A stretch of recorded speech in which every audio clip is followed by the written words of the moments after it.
നിന്റെ അഭിപ്രായം പറഞ്ഞില്ലല്ലോ. സഹിക്കുന്നില്ല. നീയല്ലേ ഇന്നലെ ഓഫീസിൽ വെച്ച് വിനയനെ വാനോളം പുകഴ്ത്തി പറഞ്ഞത്? എന്നിട്ടിപ്പോ? ഞാൻ വിനയനെ കുറിച്ചല്ല പറഞ്ഞത്. പിന്നെ? ഇതിന്റെ നാറ്റത്തെ കുറിച്ചാ.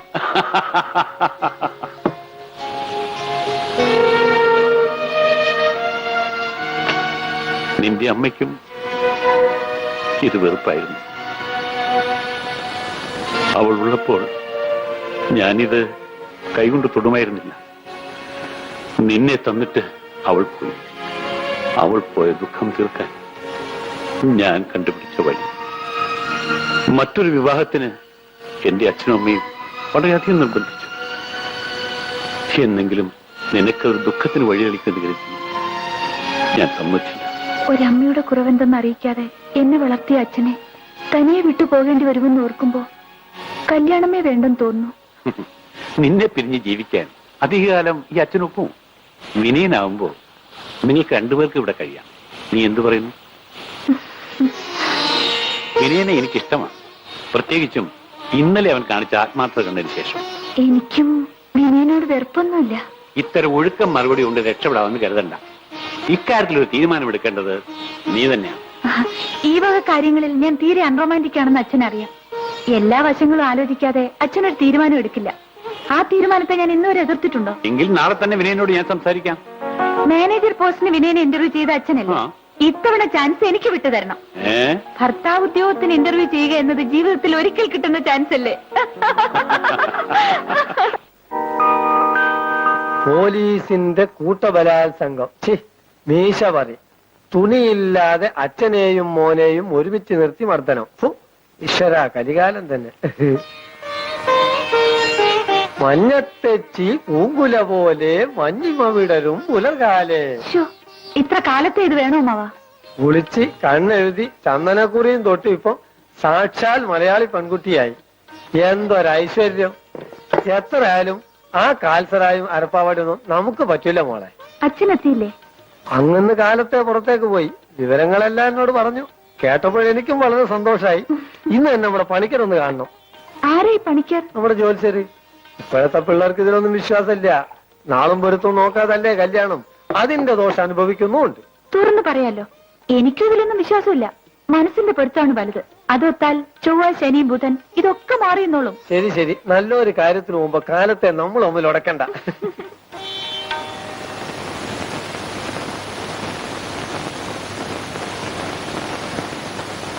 Good morning.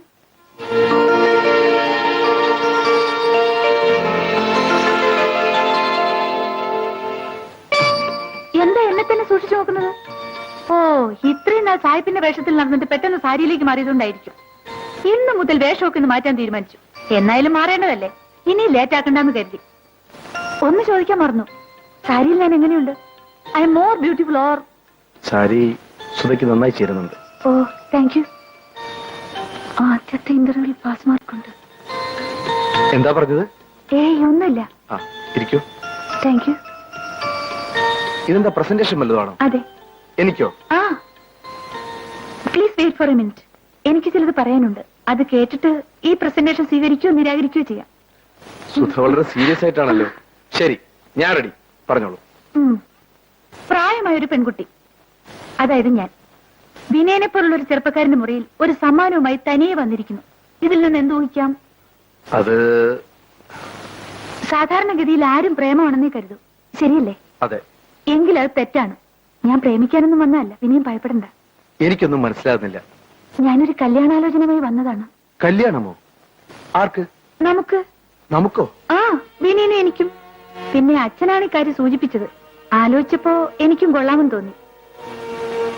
വിനയൻ ഇപ്പൊ എന്താ പറയാൻ പോകുന്നതെന്ന് എനിക്കറിയാം. സുധ വലിയ കോടീശ്വരന്റെ മകൾ, ഞാൻ വെറും സാധാരണക്കാരൻ എന്നൊക്കെയല്ലേ. ഇതൊക്കെ ആലോചിച്ച് തന്നെയാ അച്ഛനും ഞാനൊരു തീരുമാനത്തിലെത്തിയത്. അതല്ലേ സുധേ? പിന്നെ വിനയന്റെ ശമ്പളം കൊണ്ട് മാത്രം നമുക്ക് കഴിയാൻ പറ്റുമെന്ന് സംശയം അല്ലേ? സത്യം പറയാലോ, വിനയന്റെ ശമ്പളം എന്റെ ഒരു ദിവസത്തെ ചെലവിന് പോലും തികയില്ല. അക്കാര്യത്തിൽ വിനയം വിഷമിക്കണ്ട, നമുക്ക് അച്ഛനെ വളയ്ക്കാം. കോടീശ്വരനായ അച്ഛന്റെ ഒറ്റ മകളല്ലേ ഞാൻ. സുധ, ഞാൻ പറയുന്നു കേൾക്ക്. ഞാൻ പറഞ്ഞു തീർന്നില്ല. എന്റെ സ്വഭാവ ഗുണങ്ങൾ കേൾക്കണ്ടേ?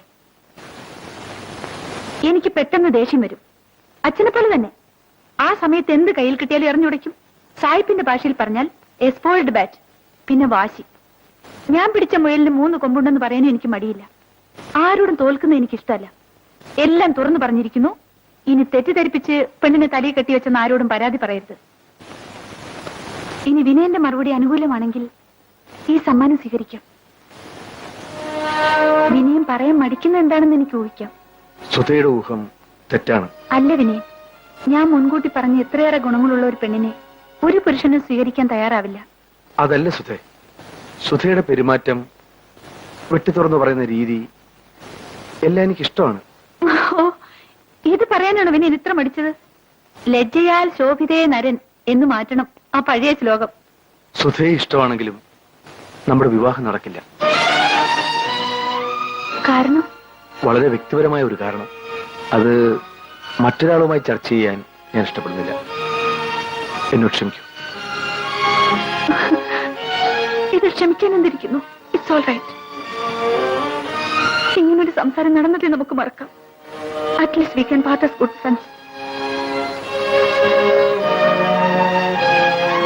സുധേ, ഇതെടുക്കാൻ സുധ മറന്നു.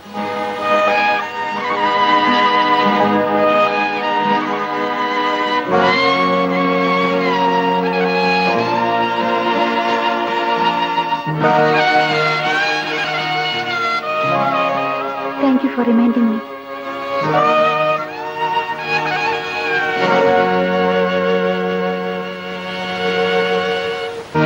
നീയായിട്ട് പറയുന്ന ലക്ഷണമില്ല. ഞാനായിട്ട് ചോദിച്ചേക്കാം. വിനയനെ കണ്ട് സംസാരിച്ചു? കണ്ടു, സംസാരിച്ചു, നല്ല സുഹൃത്തുക്കളായി പിരിഞ്ഞു. വളച്ചു കെട്ടാതെ കാര്യം പറയുമ്പോളെ അവൻ എന്തു പറഞ്ഞു? വിനയൻ എന്നെ വളരെ ഇഷ്ടപ്പെട്ടു.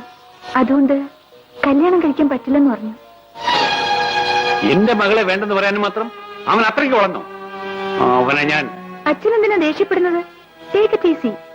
പൈങ്കിളി കഥകളിലെ പോലെ പ്രേമ നൈരാശ്യം കൊണ്ട് ഞാൻ ആത്മഹത്യ ചെയ്യൊന്നുമില്ല. അച്ഛൻ പേടിക്കാതെ. എന്നാലും ആ അഹങ്കാരം ഞാൻ ഒരു പാഠം പഠിപ്പിക്കും.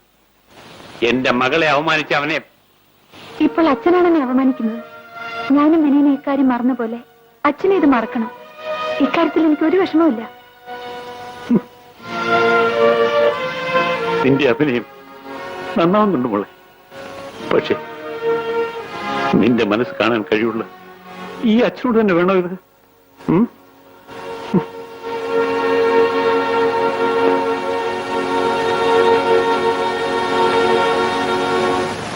മെസേഴ്സ് Menon and Iyer chartered accountants എന്ന സീല് കണ്ടാൽ ഇൻകം ടാക്സ് കമ്മീഷണർ വരെ വരയ്ക്കും. എന്നിട്ടാണോ മിസ്റ്റർ ഉണ്ണിത്താൻ ഭയപ്പെടുന്നത്? ഭയമല്ല സ്വാമി.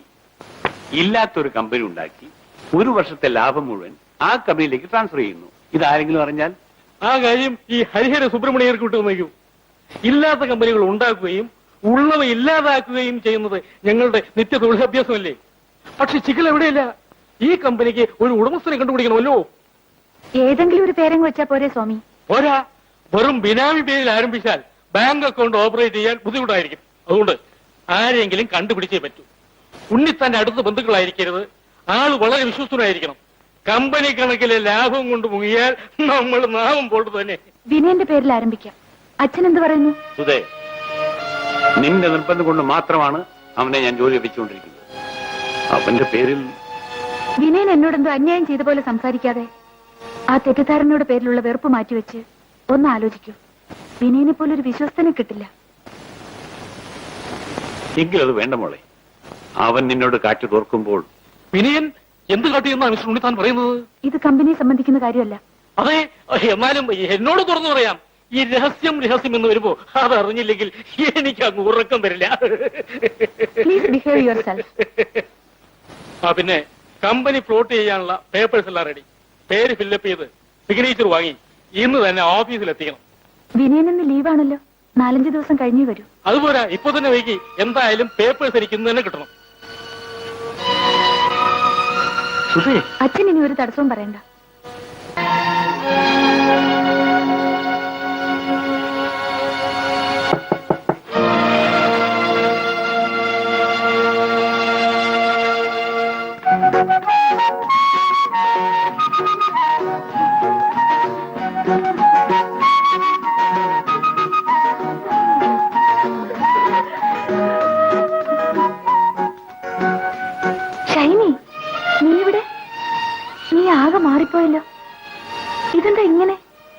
ചേട്ടൻ സുധയെ കുറിച്ച് എപ്പോഴും പറയാറുണ്ട്. നീയാണ് ചേട്ടന്റെ ബോസ് എന്ന് എനിക്ക് ഊഹിക്കാനേ കഴിഞ്ഞില്ല. വിനി നിന്റെ ചേട്ടനോ? What a pleasant surprise. ഇരിക്കും, ചേട്ടൻ പുറത്തു പോയിരിക്കാണ്, ഇപ്പൊ വരും. കല്യാണത്തിന് കോളേജിൽ നിന്ന് മുങ്ങിയ പാർട്ടിയല്ലേ, അതും കല്യാണം കഴിഞ്ഞ ഉടനെ ഗംഭീര പാർട്ടി തരാമെന്നും പറഞ്ഞു. എന്നിട്ട് കാണുന്നത് ഇപ്പോഴാ. അല്ലേലും നീ വാക്ക് പാലിക്കാത്ത കൂട്ടത്തിലായിരുന്നല്ലോ.